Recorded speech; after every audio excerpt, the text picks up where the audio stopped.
Hoxe traio-vos de como no franquismo se censuraron cartéis de cinema, porque as películas ás veces eran difíciles de editar, pero os cartéis eran máis fáciles e estaban expostos ao público polas rúas e nos xornais.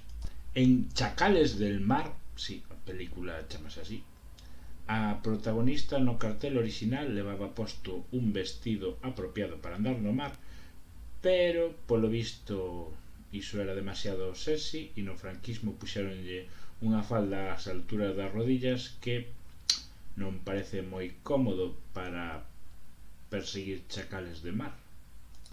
En Una chica tan decente como yo existe un cambio nas roupas, que pasa de estar en roupa interior a con un vestido. En Experiencia prematrimonial quíxose tomar a imaxe da protagonista ao se duchar, pero un censor non lle gustou, entón pixelárona e non quedaba claro de que iba a película, entón tuveron que volver a dibuixar un cartel. E con 007 vive e deixa morrer, as mulleres como que lles modificaron o bañador e o suxeitador. Curiosamente, na versión italiana, a muller que era negra foi sustituída por unha muller branca.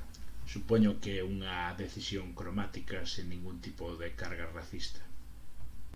En De profesión sus labores cambiaron o debuxo orixinal por unha muller que levaba unha escoba para que quede claro que traballa na casa.